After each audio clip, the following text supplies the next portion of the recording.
February 1945.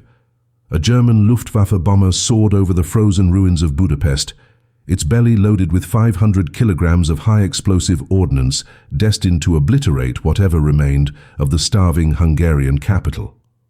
The pilot, a decorated officer named Hans Richter, had flown 87 bombing missions across Europe, each one carving deeper scars into cities already bleeding from war. But on this mission, something inside him shattered. As he approached the target coordinates, Hans made a decision that would brand him a traitor to the Third Reich and condemn him to a firing squad. Instead of releasing bombs onto the skeletal apartment buildings below, he opened the cargo bay and dropped something else entirely. Flour, canned meat, medicine, bread wrapped in parachute silk. The people in the streets below, who had been hiding from the expected apocalypse, emerged to find manna falling from the same iron sky that had been raining death for months. The official record would call it a malfunction, a mechanical failure that caused the bomb release mechanism to jam.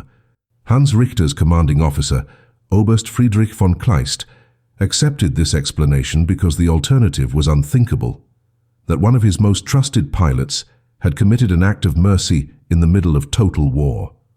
But Hans knew the truth, and so did his co-pilot Kurt Becker, his childhood friend who sat frozen in the navigator's seat as the food packages tumbled earthward.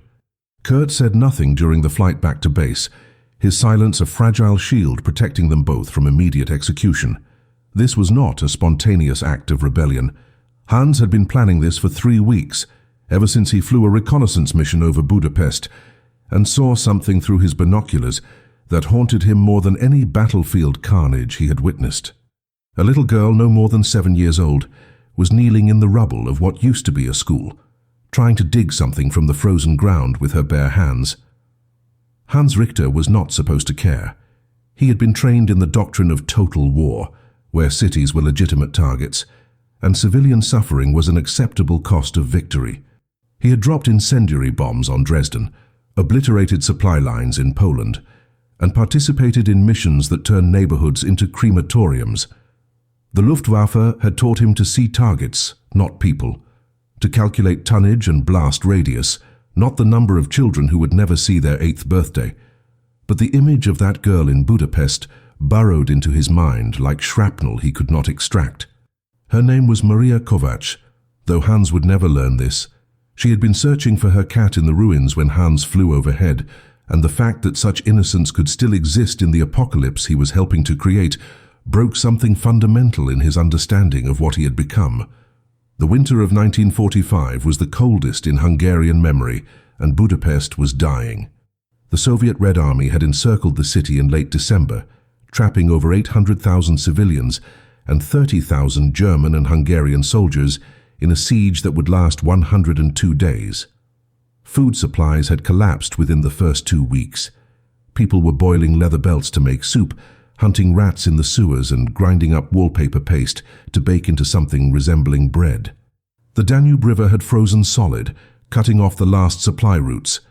Typhus spread through the overcrowded shelters, the dead accumulated faster than the living could bury them, and the city began to smell like an open grave. Into this hell, the Luftwaffe continued to fly bombing missions, not to break the Soviet siege, but to destroy anything the Red Army might use when they finally conquered the city. Scorched earth, total war, no mercy. Hans had joined the Luftwaffe in 1939, swept up in the patriotic fervor that promised Germany would reclaim its rightful place among the great powers of Europe. He was 22 years old, the son of a schoolteacher from Bavaria, a young man who loved flying more than ideology. The Nazi propaganda had worked on him the way it worked on millions of others, by offering purpose, pride, and a chance to be part of something larger than himself. He believed in the mission, or at least he thought he did. 6 years of war had transformed that idealistic young pilot into something harder, more mechanical. He had learned to compartmentalize, to separate the act of pulling the bomb release lever from the consequences that followed. But Budapest was different. Perhaps it was the accumulated weight of 6 years of killing.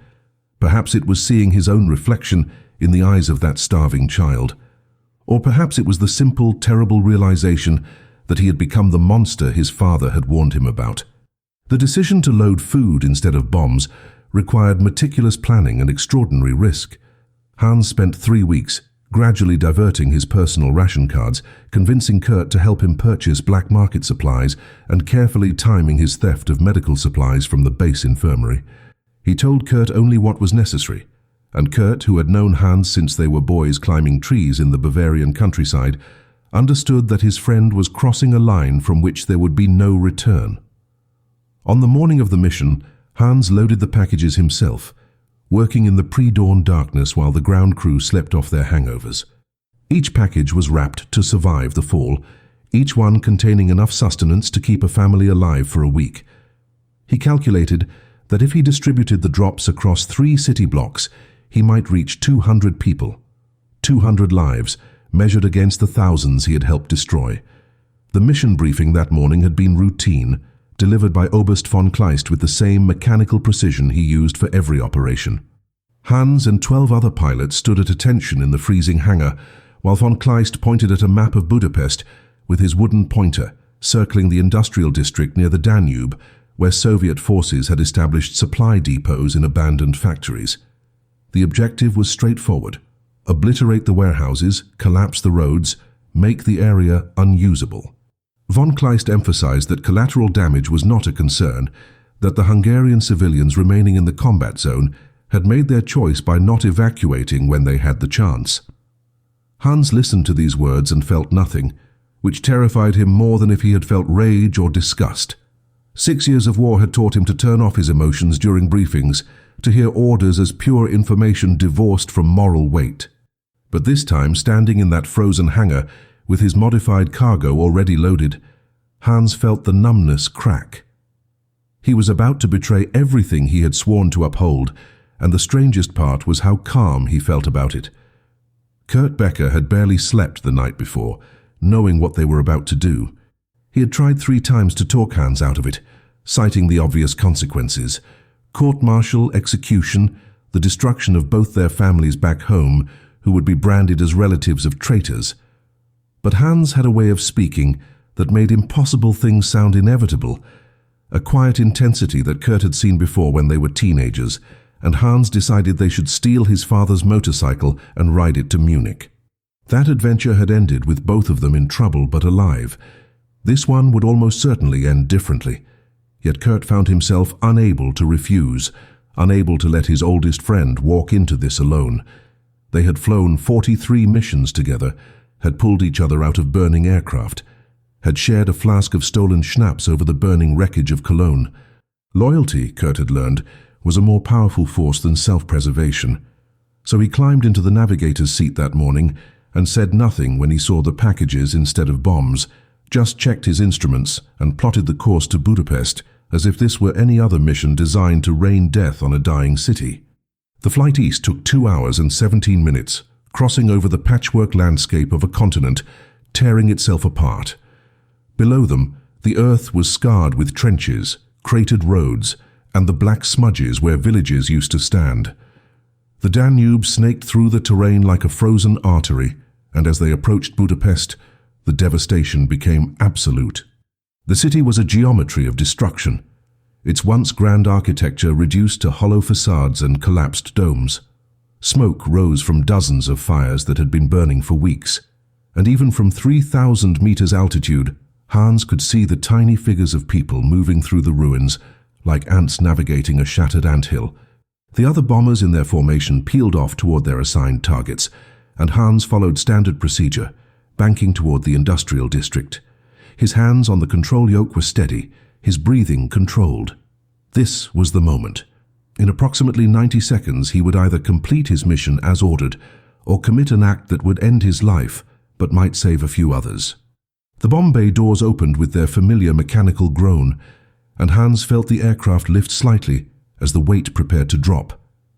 Through the bomb sight, he could see the target area expanding below, a cluster of warehouses near a residential block that had somehow survived mostly intact. Families were sheltering in those buildings, he knew, mothers, children, old men, too stubborn or too weak to flee. The standard bombing pattern would obliterate 6 city blocks, turning concrete into shrapnel and people into statistics. Hans made a fractional adjustment to his approach, angling away from the warehouses toward the residential area, toward the place where he had seen the little girl 3 weeks earlier. Kurt glanced at him but said nothing, his face pale in the dim cockpit light. The release lever was cold under Hans's gloved hand. 6 years of training told him to pull it now, to complete the mission, to trust that someone far above his rank had determined this destruction was necessary. But 6 years of killing had also taught him that orders were just words, and words could be wrong. He pulled the lever, and the packages tumbled out into the winter sky. For 3 seconds, nothing seemed different. The aircraft rose as the weight released, exactly as it would have with bombs. The formation continued on course. But then Hans broke protocol, banking hard to the left to watch what happened below, and Kurt, understanding that they were already beyond the point of return, did not question it. The parachutes deployed, white silk blooming against the grey ruins like flowers in a graveyard. The packages drifted down in a scattered pattern across 3 blocks, and even from this altitude, Hans could see people emerging from cellars and shattered buildings, pointing upward in confusion and then rushing toward the falling supplies. One package landed on a roof and split open, scattering canned goods across the tiles. Another settled in the middle of a frozen street. A third caught on the skeletal remains of a church spire, before sliding down into the square below. It was chaos, beautiful and terrifying, and Hans knew that in approximately 6 minutes, when the formation returned to base and his commander demanded his bomb damage assessment report, his war would be over. The radio crackled to life with the voice of the formation leader, Hauptmann Dieter Wolf, demanding a status report from each aircraft.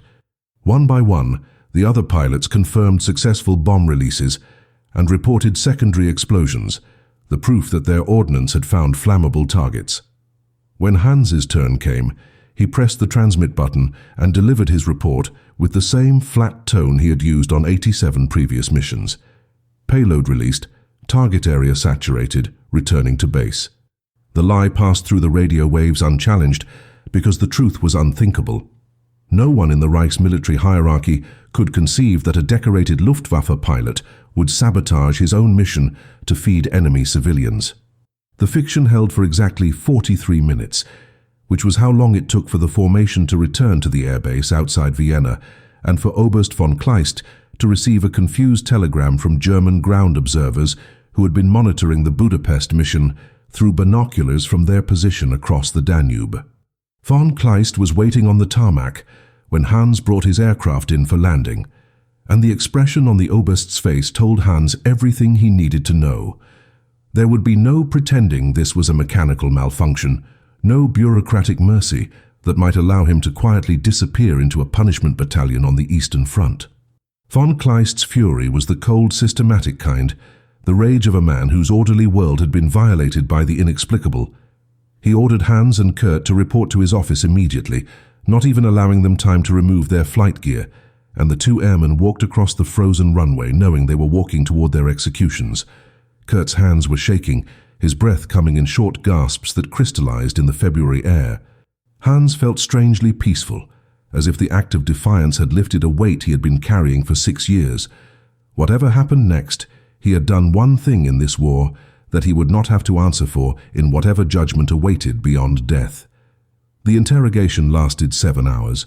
Von Kleist, joined by 2 officers from military intelligence, demanded explanations that Hans could not provide in any language they would understand. How could he explain that he had simply stopped being able to do it, that the machinery of war had finally ground through whatever moral insulation had protected his conscience? They asked if he was a communist sympathizer, if he had been recruited by enemy agents, if his family had Jewish connections that had turned him against the Reich. Hans answered no to every accusation, because the truth was simultaneously simpler and more complicated. He had seen too much death and decided to create a small pocket of life instead.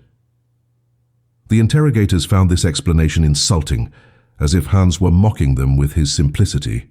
Von Kleist, who had known Hans for 3 years and had personally recommended him for 2 decorations, seemed most wounded by the betrayal. He had trusted Hans, had seen him as the embodiment of German military excellence, and now that image had shattered into something he could not comprehend. Kurt tried to take full responsibility, claiming he had sabotaged the bomb load without Hans's knowledge. But the lie was so transparent that it only made things worse. The interrogators separated them, and Kurt, under sustained pressure and the threat of torture, finally broke and confirmed what they already suspected, that Hans had planned the operation for weeks, and that Kurt had helped only out of misplaced loyalty. This confession sealed both their fates, though Kurt's cooperation earned him a marginally less harsh sentence. Instead of immediate execution, he would be sent to a penal battalion, where he would have the opportunity to redeem himself through suicidal combat missions. Hans received no such mercy. Von Kleist personally signed the court-martial order that condemned him to death by firing squad, to be carried out within 72 hours. There would be no appeal, no intervention from higher command. The Reich was collapsing, losing the war on every front, and it could not afford the luxury of tolerating traitors, especially traitors whose actions suggested that mercy was superior to duty.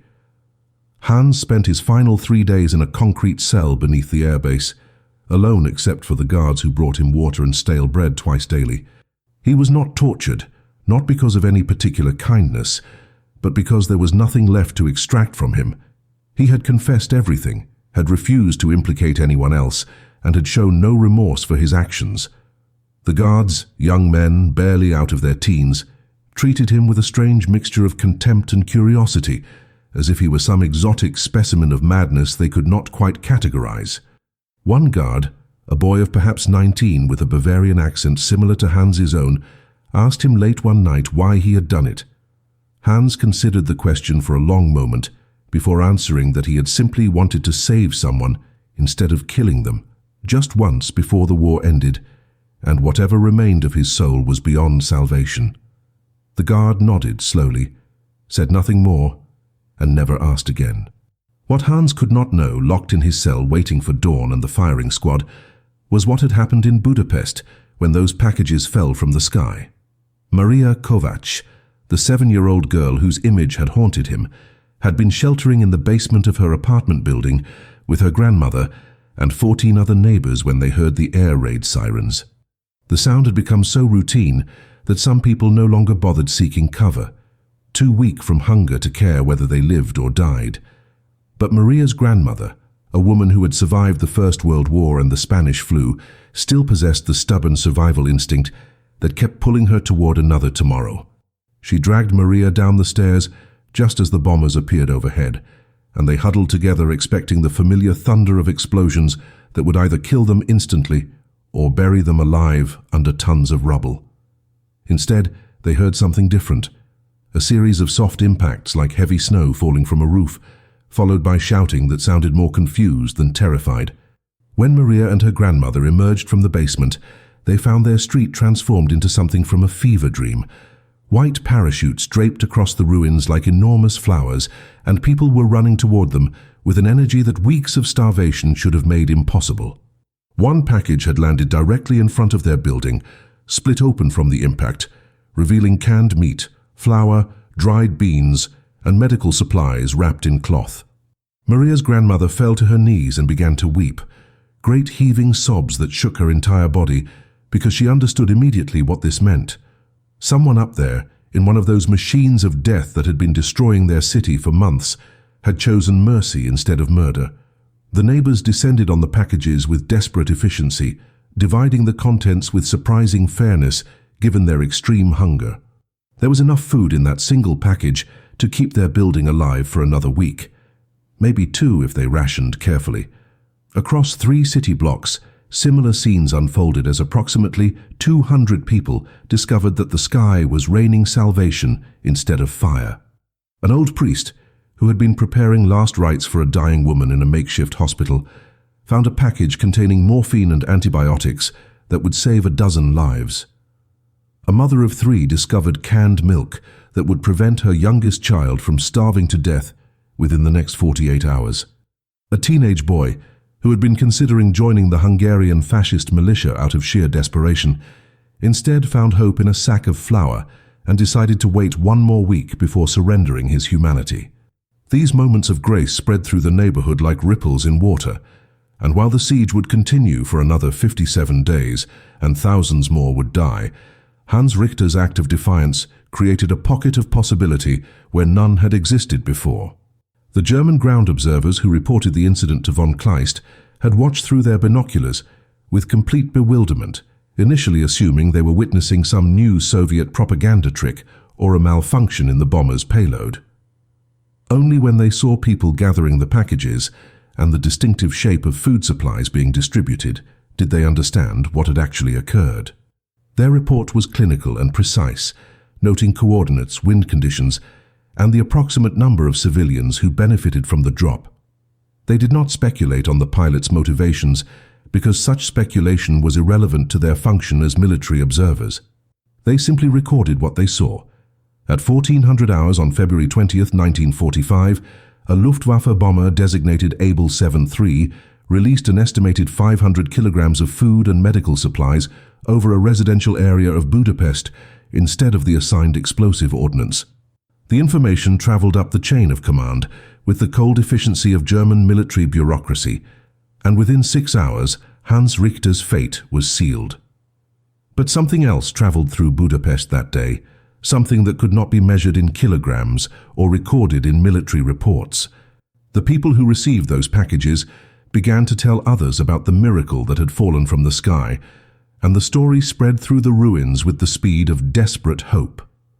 Some dismissed it as a mistake, an accident of war that meant nothing. Others saw it as proof that not everyone fighting for Germany had surrendered their humanity. A few even speculated that the pilot had done it deliberately, though they could not imagine anyone being foolish or brave enough to commit such an act, knowing the consequences. Maria Kovacs, clutching a can of meat to her chest like a holy relic, told her grandmother that maybe the angels had not forgotten them after all. Her grandmother, more practical and less inclined toward divine explanations, simply said that sometimes one good person was worth more than 1,000 soldiers, and that whoever had done this deserved to be remembered when the war finally ended and people started counting the cost of all this madness.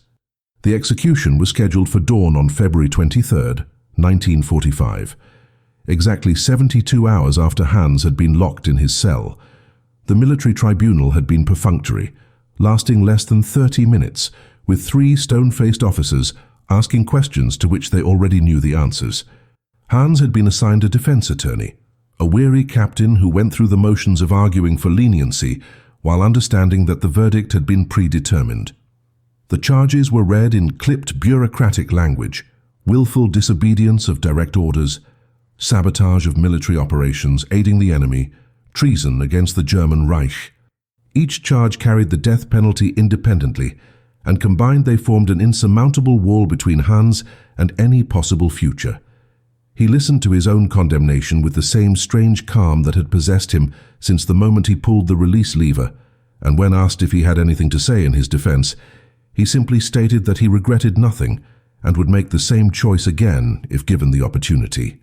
Von Kleist attended the execution personally, standing in the frozen courtyard with his hands clasped behind his back, while a firing squad of 8 soldiers assembled in formation. The Oberst's presence was not required by protocol, but he felt obligated to witness the end of a man he had once considered exemplary. Hans was brought out just as the sun began to break over the eastern horizon, his hands bound behind his back, his Luftwaffe uniform stripped of all insignia and decorations. He walked steadily across the courtyard, refusing the traditional blindfold, wanting to see the sky one last time before the bullets found him. The firing squad commander, a sergeant who had executed 4 deserters and 3 spies in the past 6 months, read the official judgment aloud in a voice devoid of emotion. Hans barely heard the words. His attention focused instead on a single bird flying overhead, a crow or raven making its way west away from the Eastern Front and the approaching Soviet armies. The mechanics of military execution were designed for efficiency rather than mercy.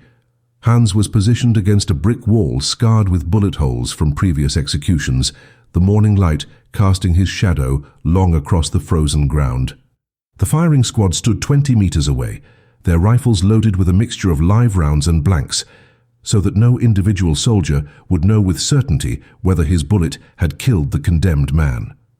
This was meant to ease the psychological burden of execution, though Hans suspected it was a fiction that helped officers sleep better, rather than the enlisted men who pulled the triggers. He thought briefly of his father, the schoolteacher in Bavaria, who had warned him about the dangers of blind obedience and tribal loyalty. He thought of Kurt Becker, sentenced to almost certain death in a penal battalion, but at least granted a few more weeks of life. He thought of Maria Kovac and the 200 others who had received his final gift, and he wondered if any of them would survive the siege to tell the story of the bomber that dropped food instead of death. Von Kleist gave the order to ready, and 8 rifles rose in unison. Hans took a deep breath of the freezing February air and felt grateful that after 6 years of delivering death from above, he would at least die on solid ground, looking at the sky. The order to aim came next, and Hans could see the rifle barrels pointing at his chest, could see the young faces of the soldiers behind them, boys really none older than 25, caught in the same machinery of war that had consumed his own youth. He felt no anger toward them, no fear of the bullets. The strangest thought crossed his mind in those final seconds, that perhaps his entire life had been leading to this moment, to this one act of defiance that would cost him everything but might mean something to someone somewhere. The sergeant's mouth opened to give the final command, and Hans closed his eyes, not from fear but from a sudden overwhelming fatigue that made him ready for whatever silence waited beyond the thunder of rifles. The volley shattered the morning quiet, 8 rifles firing as one, and Hans Richter fell backward against the brick wall before sliding to the frozen ground. Von Kleist watched dispassionately as the execution detail commander approached to deliver the traditional coup de grace, a single pistol shot to ensure death, though the rifle volley had done its work efficiently. Within 10 minutes, Hans's body was removed from the courtyard, wrapped in canvas and buried in an unmarked grave at the edge of the airbase cemetery, a traitor denied even the dignity of a named headstone. The official record would note his execution and the charges against him, but would carefully omit the specific details of his crime. It was too embarrassing to admit that a decorated pilot had chosen to feed the enemy rather than destroy them, too dangerous to let such an example spread among troops whose morale was already fracturing as the Reich collapsed around them. By noon that same day, von Kleist had drafted new security protocols to prevent any repetition of such sabotage, and by evening, Hans Richter had been effectively erased from the official history of his squadron. Kurt Becker survived his penal battalion assignment by exactly 11 days before a Soviet sniper's bullet found him during a suicidal assault on a fortified position outside Prague. He died thinking about Hans, about the flight over Budapest, about the choice they had made together that had seemed so clear in the moment and so impossibly complicated in the days that followed. Before he died, Kurt had managed to write a single letter to his sister in Munich, a letter that would not reach her until August of 1945, 3 months after Germany's surrender. In that letter, written in cramped handwriting on a scrap of paper torn from a ration book, Kurt described what Hans had done, explaining that his best friend had been executed not for cowardice or incompetence, but for an act of tremendous courage that the military had labeled treason. He asked his sister to remember Hans's name, to tell people when the war was over that not everyone who wore the uniform had been a monster, that some had fought against the machinery of death even when it cost them everything. The letter arrived at a time when Germany was drowning in its own ruins, when millions of people were trying to process the enormity of what had been done in their name, when the true scope of the Holocaust was being revealed in photographs and testimonies that made the mind recoil. Kurt's sister, a woman named Greta who had lost her husband at Stalingrad and her son in the bombing of Hamburg, read the letter 3 times before she understood what it was asking of her. She was supposed to remember a man who had fed the enemy, who had disobeyed orders, who had been shot by his own side for showing mercy. In the immediate aftermath of total defeat, when Germany was occupied and divided, and everyone was desperate to forget their complicity in 12 years of horror, remembering Hans Richter seemed like the most dangerous thing she could do. So she folded the letter carefully, placed it in a tin box with her other precious documents, and said nothing to anyone about the pilot who had chosen humanity over duty. Meanwhile in Budapest, Maria Kovac and her grandmother survived the siege, though barely. The The food from Hans's packages had sustained them through the worst of February, but March brought new horrors as the fighting intensified and the city became a street-by-street battlefield between German defenders and Soviet attackers. By the time Budapest finally fell on April 13, 1945, more than 38,000 civilians had died, and the city looked like the surface of an alien planet, cratered and burned and unrecognizable. Maria's grandmother died of typhus 2 weeks after liberation, whispering with her final breaths about the miracle of the parachutes, about the bomber that had brought life instead of death. Maria, now an orphan at 7 years old, was taken in by distant relatives in the countryside, and she carried with her 2 possessions, a photograph of her parents and an empty tin can that had once contained meat from a package that fell from the sky. The story of Hans Richter should have ended there, buried in an unmarked grave in Austria, forgotten by a military that wanted to erase any evidence of dissent, unknown to the people he had saved who never learned his name. For decades, that is exactly where it remained. The Cold War divided Europe, making it nearly impossible for stories to cross the Iron Curtain. Greta Becker died in 1968, taking her brother's letter to her own grave, the tin box lost when her apartment building was demolished for new construction. Maria Kovacs grew up in communist Hungary, became a schoolteacher herself, married and had children, but never forgot the day the sky rained food. She told the story to her students sometimes, though she presented it as a folk tale or a dream, rather than a historical fact, because in the Soviet-controlled education system, suggesting that a German soldier had shown mercy complicated the approved narrative of fascist evil and communist liberation.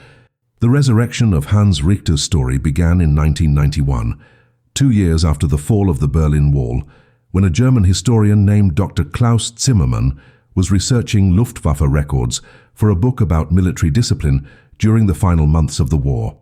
Zimmermann discovered a brief reference to an execution at an airbase outside Vienna in February 1945, notable only because the charges included the unusual phrase, unauthorized delivery of supplies to enemy civilians. Intrigued by this cryptic language, Zimmermann began investigating, tracking down surviving members of Hans's squadron, interviewing elderly residents of the area around the former airbase, and eventually finding the unmarked grave that had been discovered during construction work and catalogued but never identified. What he uncovered was a story so extraordinary that he initially assumed it must be exaggerated or mythologized, the kind of redemptive tale that survivors tell themselves to make sense of senseless tragedy. Dr. Zimmermann's investigation took him to Budapest in 1992, where he interviewed dozens of elderly survivors who had lived through the siege. Most had vague memories of chaos and starvation, their recollections blurred by trauma and the passage of nearly 5 decades. But when he mentioned the date, February 20th, 1945, and asked about packages falling from German bombers, something remarkable happened. 3 different people, interviewed separately in different parts of the city, told him virtually identical stories about parachutes blooming in the sky and food landing in the streets. One of them was Maria Kovacs, now 64 years old, a retired teacher living in a small apartment overlooking the Danube. When Zimmermann showed her the military records he had uncovered, when he told her the name Hans Richter, and explained that this pilot had been executed for what he had done, Maria began to cry with such intensity that the interview had to be paused for 20 minutes while she composed herself. Maria told Zimmermann that she had spent 47 years believing the food drop had been either a miracle or a mistake, never imagining that a specific human being had made a conscious choice to save her life at the cost of his own. She retrieved from a drawer the battered tin can she had kept all these years, the physical proof that the memory was real, and she held it in her trembling hands while describing how that food had kept her and her grandmother alive long enough to survive until spring. Zimmermann photographed the can, documented her testimony, and asked if she would be willing to go public with the story. Maria agreed immediately, saying that if someone had died to save her, the absolute least she could do was make sure his name was remembered. Within 6 months, Zimmermann had compiled enough evidence to publish an article in a respected German historical journal, and the story of Hans Richter began its slow journey from forgotten grave to public consciousness. The article attracted immediate attention, not just from historians but from journalists who recognized the narrative power of a story that complicated the simple binaries of war. Hans Richter was neither a resistance hero who had secretly opposed the Nazi regime from the beginning, nor a loyal soldier who followed orders without question. He was something more difficult and more human, a man who had participated in atrocity for 6 years before finally reaching a breaking point and choosing to do one good thing even though it would destroy him. This moral complexity made some people uncomfortable, particularly those who preferred their World War II narratives to have clear heroes and villains. There were letters to the Journal accusing Zimmermann of Nazi apologism, of trying to rehabilitate the image of the Luftwaffe by highlighting one aberrant act of mercy while ignoring the thousands of bombing missions that had killed hundreds of thousands of civilians. Zimmermann responded to these criticisms with careful nuance, arguing that remembering Hans Richter was not about excusing the Luftwaffe's crimes, but about understanding the full spectrum of human behavior under extreme conditions. He pointed out that Hans's execution proved how exceptional his choice had been, how completely it violated the military culture in which he operated. The Reich had killed him precisely because his act of mercy threatened the entire logic of total war. The dehumanizing machinery that required soldiers to see enemy civilians as acceptable casualties rather than as children who deserved to eat. By remembering Hans, Zimmermann argued, we honor not just one man's courage, but the possibility that even in the darkest systems, individual conscience can still assert itself. The debate raged in academic journals and newspaper opinion pages throughout 1993, and through it all, Maria Kovacs continued to tell her story to anyone who would listen, her testimony anchoring the historical record in lived experience. The turning point came in 1994, when a German television network produced a documentary about Hans Richter, combining Zimmermann's research with Maria's testimony and newly discovered footage of wartime Budapest. The documentary aired on the 50th anniversary of the siege, and more than 4 million people watched it, including several elderly veterans who had served in the Luftwaffe. One of these viewers was a man named Otto Brenner, who had been a ground crew mechanic at the Vienna Air Base in 1945. Brenner contacted the television network with information that Zimmermann had not uncovered. He had been one of the mechanics who serviced Hans's aircraft, and he remembered seeing Hans loading packages into the bomb bay in the pre-dawn darkness of February 20th. Brenner had assumed at the time that Hans was conducting some kind of authorized supply drop, perhaps for German troops trapped behind Soviet lines. Only when Hans was arrested did Brenner understand what had actually happened, and the memory had haunted him for 5 decades. Otto Brenner's testimony added crucial details that transformed Hans Richter's story from an isolated act into something more deliberate and premeditated. Brenner recalled that Hans had been unusually quiet in the weeks leading up to the mission, spending long hours alone in the hangar when other pilots were drinking or playing cards. He remembered Hans asking technical questions about weight distribution and parachute deployment, questions that seemed odd at the time but made perfect sense in retrospect. Most significantly, Brenner revealed that he had found a scrap of paper in the cockpit after Hans's arrest, a handwritten note that Hans must have dropped accidentally during his final flight. The note contained a single sentence in Hans's handwriting. For the children who should not have to pay for our mistakes. Brenner had kept this note hidden for 49 years, terrified that possessing it might implicate him in Hans's treason, but the documentary had finally given him the courage to come forward and add this evidence to the historical record. The note changed everything. It proved beyond any doubt that Hans had understood exactly what he was doing, that this was not a spontaneous emotional breakdown, but a calculated moral decision. Zimmermann incorporated Brenner's testimony into a second article, and later into a full-length book, published in 1996, titled The Bomber Who Chose Mercy, The Hans Richter Story. The book became an unexpected bestseller in Germany, striking a nerve in a nation still grappling with its wartime past and the question of individual responsibility within totalitarian systems.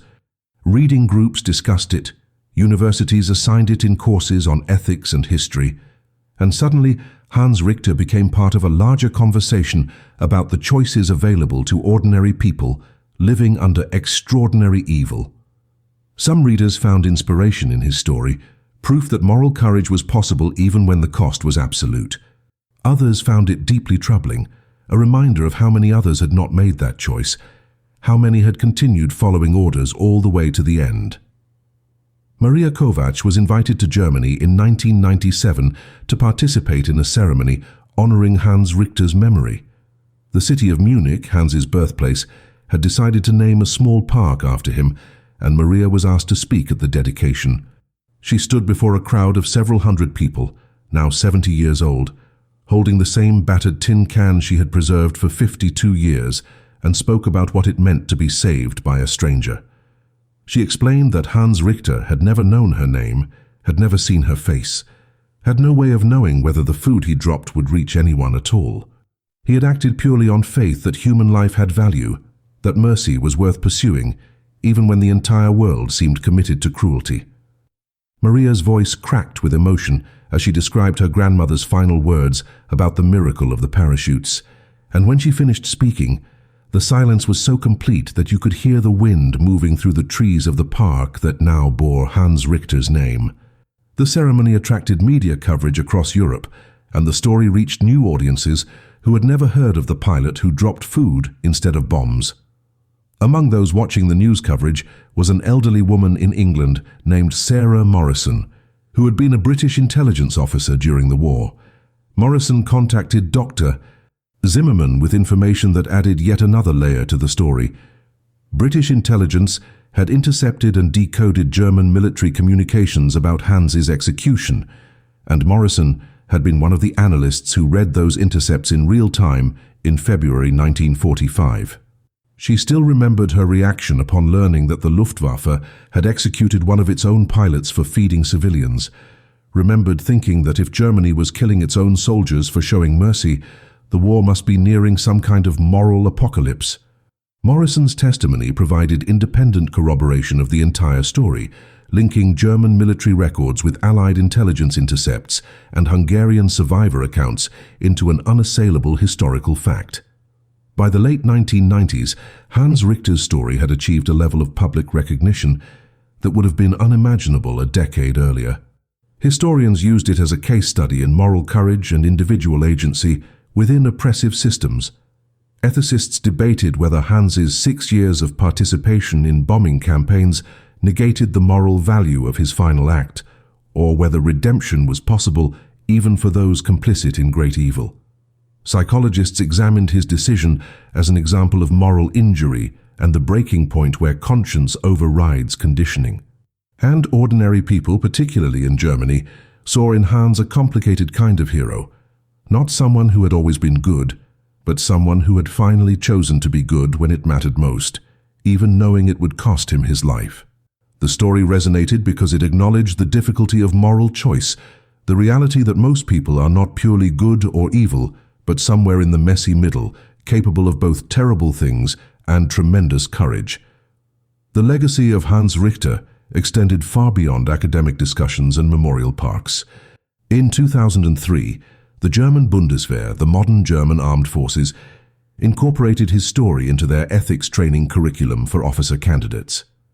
Military instructors used his case to teach a fundamental lesson: that following orders is not an absolute moral defense, that soldiers retain individual responsibility for their actions even within hierarchical command structures. The choice to include Hans in official military education was controversial, with some senior officers arguing that highlighting a case of disobedience, even noble disobedience, could undermine military discipline. But the reformers won the argument by pointing out that modern democratic militaries needed soldiers who could think critically about the orders they received, who understood that some commands should never be followed regardless of the consequences. Hans Richter became the example they used to illustrate that principle, his execution serving as a cautionary tale about systems that punish conscience and reward cruelty. Maria Kovacs lived to see this transformation, though she never fully reconciled with the irony that the same institution that had killed Hans was now using him as a moral exemplar. She continued to speak publicly about her experience until 2008, when declining health forced her into retirement. Before she stopped giving interviews, she established a small foundation that provided scholarships to Hungarian students studying conflict resolution and peace studies, funded by donations from people who had been moved by her story.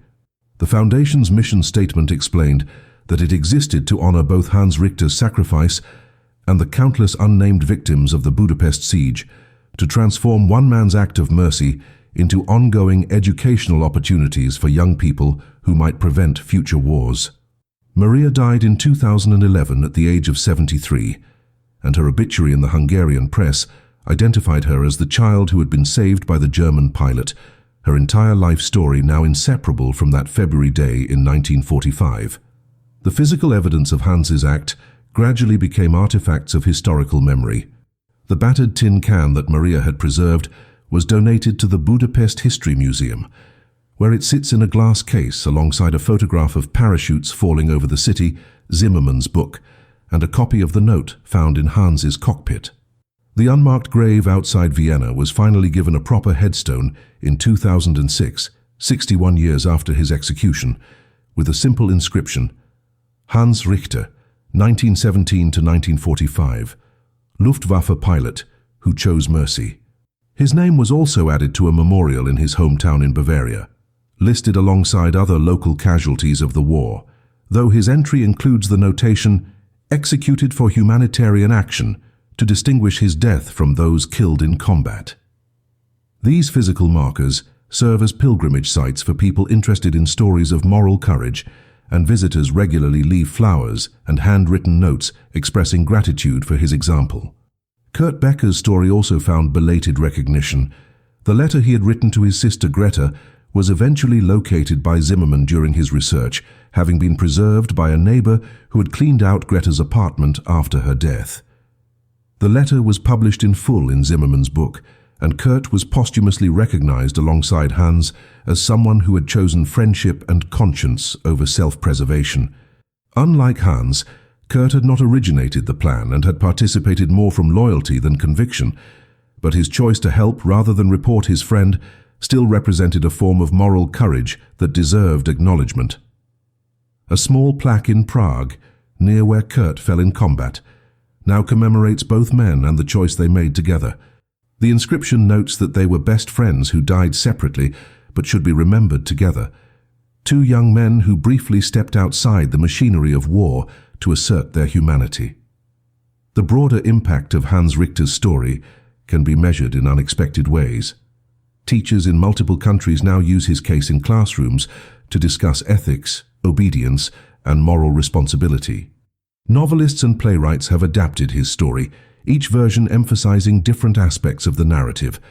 A documentary filmmaker in 2015 interviewed the children and grandchildren of the people who received the food packages, collecting dozens of testimonies from families who owed their existence to Hans's decision. One woman whose grandfather had been saved by the food drop calculated that Hans's act had led to the births of 43 direct descendants across 3 generations, an entire extended family that would never have existed if he had followed his orders and dropped bombs instead.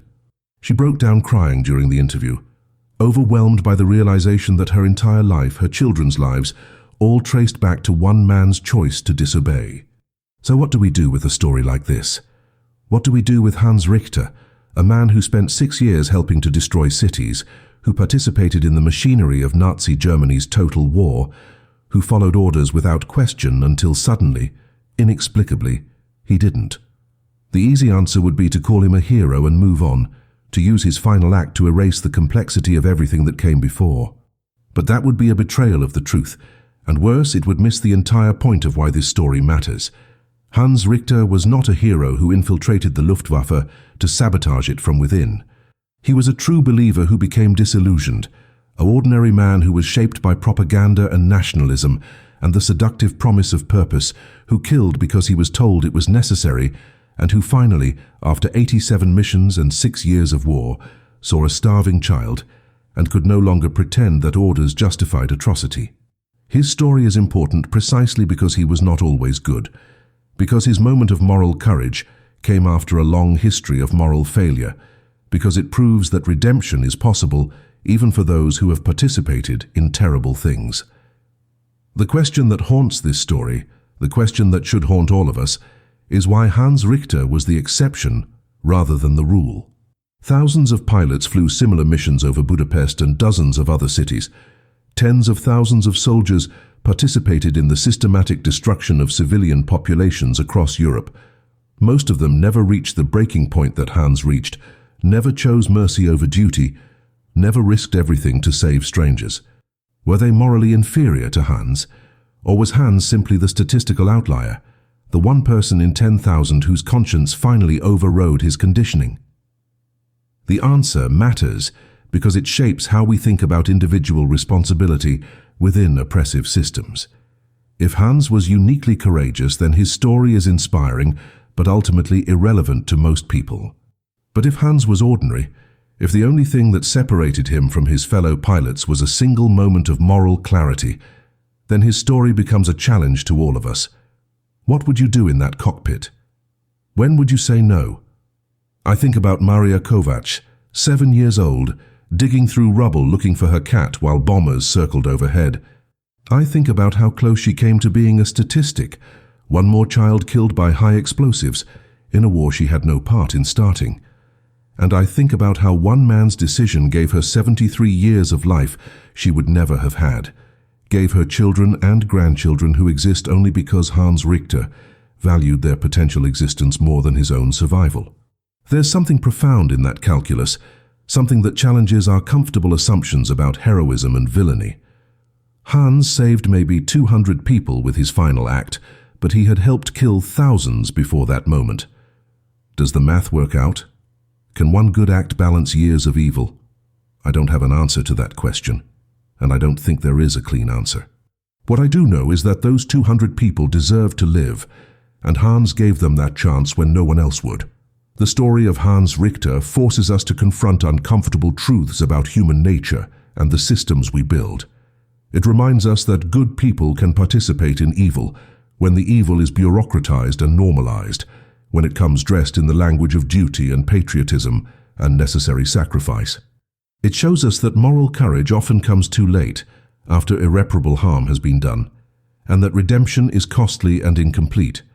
But it also demonstrates that it's never completely too late to choose differently, that even within the most oppressive systems, individual conscience can still assert itself if we're willing to pay the price.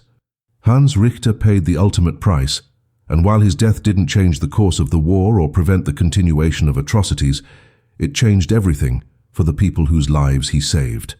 That has to count for something. That has to mean that his choice mattered, even if it came after so many choices that didn't. Here's what I want you to take from this story. You are not powerless. No matter how overwhelming the system, no matter how normalized the cruelty, you retain the capacity to choose differently. The cost of that choice might be everything, as it was for Hans Richter, or it might be much smaller. A social cost or a career cost, or simply the discomfort of standing against the crowd. But the choice exists always, in every moment. The question is whether you'll recognize the moment when it arrives, whether you'll have the courage to act when acting means losing everything, whether you'll be the person who drops food instead of bombs, even when the entire machinery of your world demands otherwise. Hans Richter's story is not just about one pilot in one war. It's about all of us, about the daily choices we make between comfort and conscience, between following orders and following our humanity. And it asks us, across 80 years of distance, a question that never stops being relevant. When your moment comes, what will you choose?